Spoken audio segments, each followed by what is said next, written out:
Okay, 2 questions, I'm out. Well, what did you find in going over the video for UCLA? Did that change anything? Just But no, I mean, hey, listen, it's one of those, conflicting deals. We made progress. We did make progress. We had a feeling that we were fighting for and we were playing better, and then, just kind of we didn't take care of business down the stretch, and it's obviously disheartening. I think a win, helps your psyche a little bit, and maybe you can get some positive momentum going, but we weren't able to get it done. I mean, there's no real excuses, and there's lots of little things we can look at down the stretch, but I mean, come on, you can't have a 13-point lead with 10 minutes to go, and then, I mean, maybe you might lose it, but it better be because they hit a bunch of threes, bunch of crazy stuff happens. It better not be because you don't score, and we just couldn't score. So I was pretty frustrated with myself that I just wasn't able to give maybe a little more certainty on how we wanted to attack their pressure, and the frustrating thing, I think we were in the bonus at the 14-minute mark.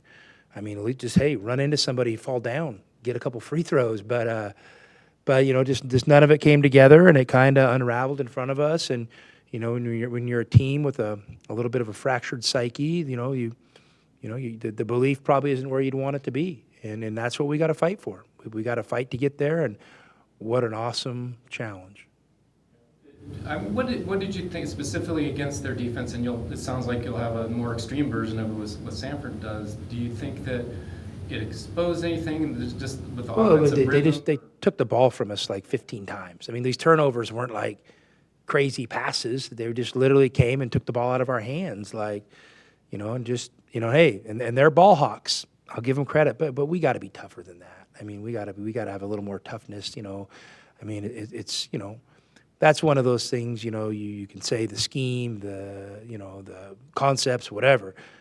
The dude's got to hold on to the ball, and that's their responsibility, and they're accountable for that. And we didn't do a great job of it.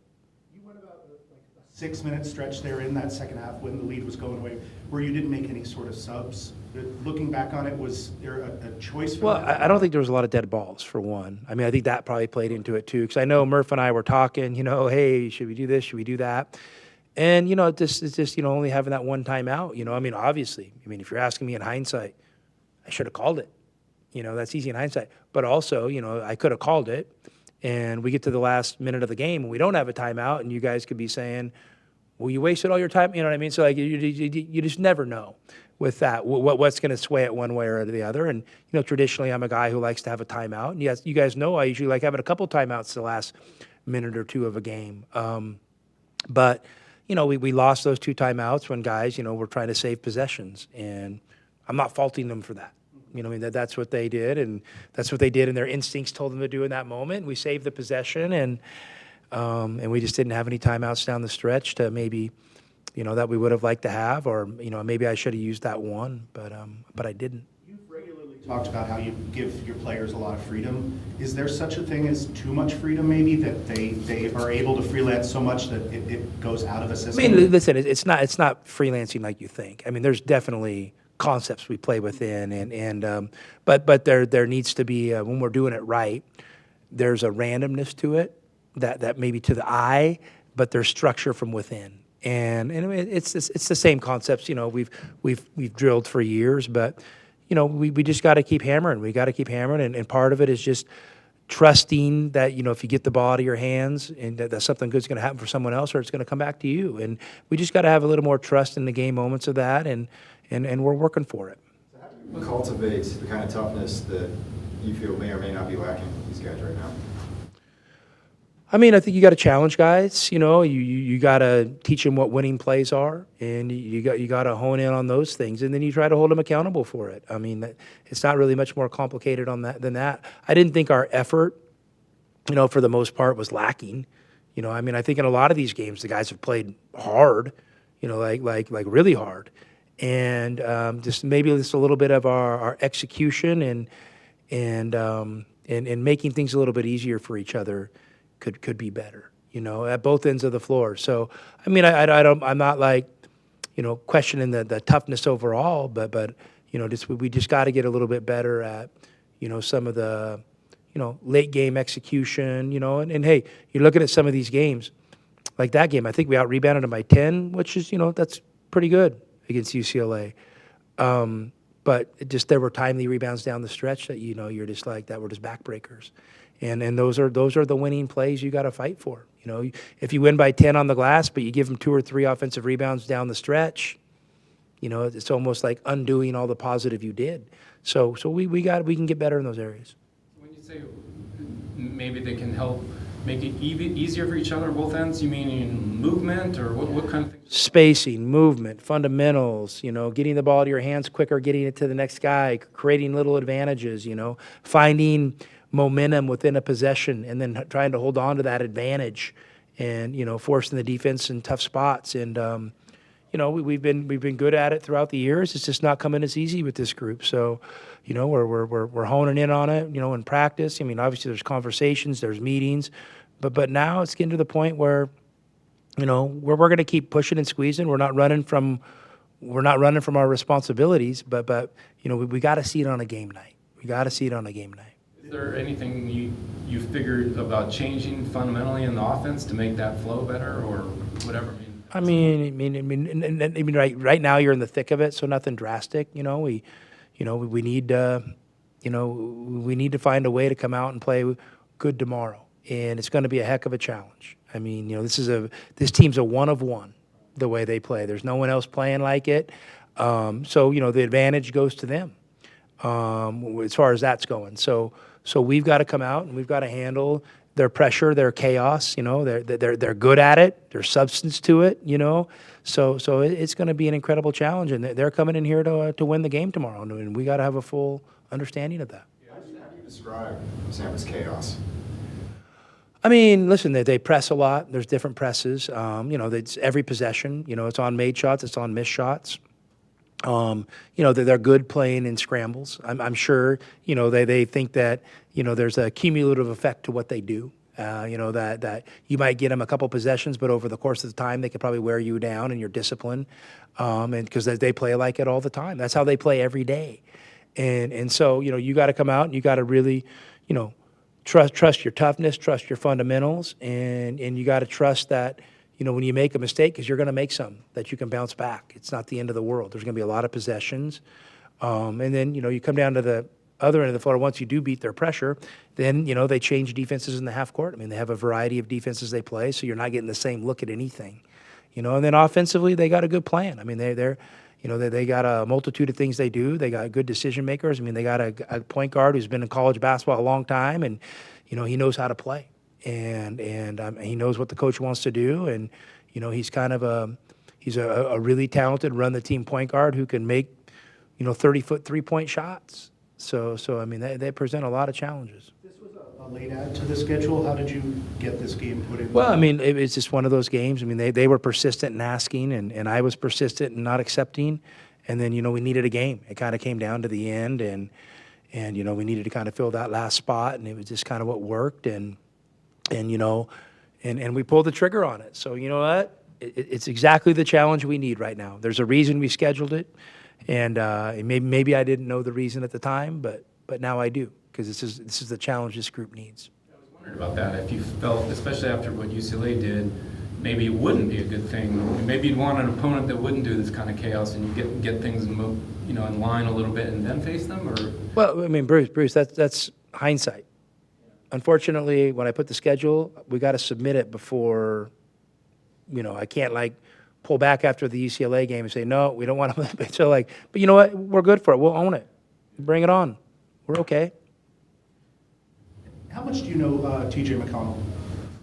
Enough. I've met him a few times. Yeah, for sure. I mean, he's going to be getting inducted here and bringing the team, and I guess it's kind of the same deal that when Ben was last year. I mean, just someone like him who was an undrafted guy who had to transfer and all that. Well, I mean, he's an incredible example of toughness and will to be successful and will to win and figuring out, what you got to do to be successful at the highest level. And it's honestly, it's inspiring. And, our team needs a little T.J. McConnell right now, that they could use a little of that, of his heart, his toughness, his grit, his will to win. We could use some of that. So you know what?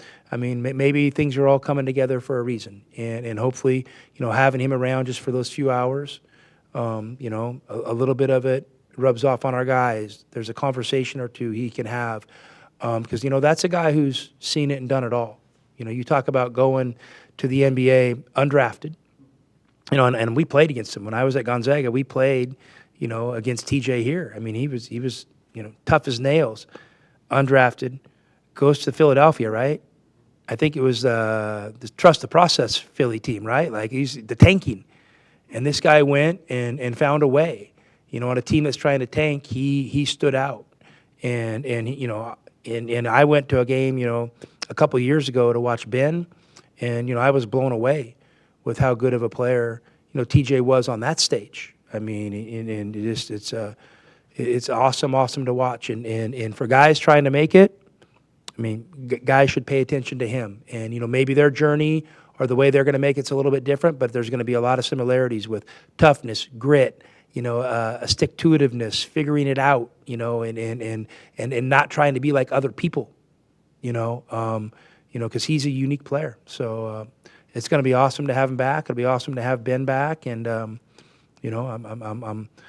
proud that the athletic department's able to honor him. Other than what you've said, are there any goals you have for these 2 home games before the break that you want to see? Get better. We got to keep getting better. We got to keep getting better. We got to push. To be honest with you, we don't know right now if we're about to break through or if it's a ways off. But we got to keep going. We got to keep going. We got to keep fighting for it. And I just know this. I was at home Sunday, and I was working at my table, like I work, and my family's out doing things. I'm, working and digesting the UCLA game, getting ready for Samford. Met a couple guys on the staff come up and we met. And I was like, man, why do I feel good right now? Why do I have a joyful feeling? Like, I shouldn't be having a joyful feeling. Like, this is hard. And you know what it is? I love coaching. I love the challenge. I love figuring out hard things. So I can't just be there when the getting's good. And what drives me and motivates me is delivering for the community, for the university. That's like my internal delivering for the players. That's what drives me. So what I can't do, I can't let the disappointment of maybe a slower start than we all would have hoped for. I can't let that weigh me down because I feel guilty we haven't delivered. So like I have to take all the good from the motivation I get from wanting to deliver and our fans and all this stuff. And I can't let the negative stuff pull me down because I'm in it. And you know what? When I'm in it, I actually enjoy it. I do. Now, are there moments where it's tough? Heck yeah. I mean, yeah, there's no question there's those emotional moments where your ego gets involved and you're like, why is this so hard? And, maybe you start pointing fingers, but that's not who I am. I love coaching. I love the challenge of this. I love figuring out complex problems. And you know what? We're in it right now. So I'm going to keep approaching it like that, and I'm going to be optimistic that better days are coming. But we're fighting for those better days. We're just not assuming they're going to happen. Along those same lines, when was the last time you were up against a challenge similar to this? I don't know if I ever have been. Not here for sure, but I mean, we would have to look through the annals, and I'm sure there are moments that have long been forgotten, where we had some tougher moments. But like, yeah, no, I haven't. So you know what? Part of my development as a coach and a leader is figuring this out. It's not running from it. It's not pointing fingers. It's owning it and wearing it. And you know what? I love the challenge of it. I love the challenge. I mean, I wouldn't like wish this on anybody, but like, I'm going to own it when we're doing it. So, yeah, I mean, like, don't feel sorry for me, and don't feel sorry for us. I mean, this is an awesome opportunity. Your 2011 team at Gonzaga started 4-5. Okay. You had some. Thanks for the good news. Yeah. I'm always learning from you guys. Well, and at Gonzaga, though, you got the WCC. This time you got the Big 12 staring at you. Yeah, listen, I'm not trying to draw any comparisons. I'm living in this reality right now, and it's where we're at. And guys, we've lost 3 one-possession games. Heartbreaking. Get better. Figure it out. and we're in that mode. And I believe in this group of guys we got, but I also know that we're going to have to fight for it because, yeah, I mean, listen, I mean, their psyche and the foundation has been rattled a little bit, you know, but you know, we can build it back. Do you have any update on Mo? No real update. No real update. No. It looked like Emmanuel was dressed out. Is there a plan to pull the red shirt if needed? Yeah, I mean, yeah, I think we're going to try to find a way to mix him in Okay. at some point for sure. So he's the knee issue or whatever he was dealing Yeah. with that kept him out. He's Yeah. good to go. Okay. Yep. How long has he been past that and working out with you guys? I mean, just since Mo went down. So He kind will of get- Mo handed the baton to him. Okay. You definitely plan to not redshirt him then at some point? I mean, that's where our mind's at right now. You know, I mean, that you'll know when he's up at the scorer's table. You'll know. That's when it's probably going to happen for me. But I don't have any kind of crazy grand plan. But listen, I'm also trying to be mindful. I know he's eager. I know he's got a lot of energy. You know, but like these last game and this game aren't necessarily like warm-up games for a freshman. I mean, you're playing against, you know, teams that there's pressure defense, there's substance to what they do. You know what I mean? It's not, so I also want to make sure when he starts off that he has maybe some good footing to get off to a good start. What that implies you're thinking Mo's out for the long term, however long it might be, or? I mean, yeah. Listen, hey, I'm just gonna. You know, I haven't heard anything more than J-Rock.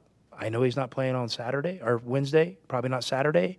So, you know, I'm just gonna when J-Rock tells me officially what it looks like, we'll let everybody know. Is it kind of a stress-related thing where, because it sounded like he had that busy summer, played for Lithuania, came here, worked out, he said, then he started feeling pain. And then you guys shut him down, and then he came back. And I'm wondering, you know, is it a cumulative thing that maybe you just need to wait and keep an eye on it the rest of the year? Yeah, it could be. Well said. Well, I mean, how would you, so, yeah, I mean, I guess I'm asking you, is it a stress reaction, so to speak? I mean, listen, we're gonna let J-Rock deal with it. You know, I don't want to give the wrong term. You know what I mean? What it is, but obviously, you know, it's related to that, and you know, he's not playing. That's the thing. And we're going to do, you know, whatever's best for his long-term career. That's what we're going to do. Is it, I mean, it's a hypothetical, but is it possible to use one of your available scholarships if there was a player like out there to add? I mean, I don't know. I mean, I would have to look at that. Yeah, I don't know. I mean, I know there wouldn't be You got any guys in the ideas? portal, but maybe somebody who never signed with anybody or something. You got any ideas? I'd have to do You it. know, live. Probably not likely. I mean, I don't know about the scenario, but probably not likely. It does seem like the mid-year transfer thing hardly ever happens anymore, like it used to be. Yeah, I mean, I think you used to transfer, but then you'd have to sit out, right? Because, like, I mean, I don't know what it would look like if somebody's in the transfer portal and why they're not somewhere. You know, I don't know. I mean, that's probably the biggest question we have to ask is why is this guy not playing somewhere right now? So we'd have to figure that out. So, all right, guys, appreciate you guys.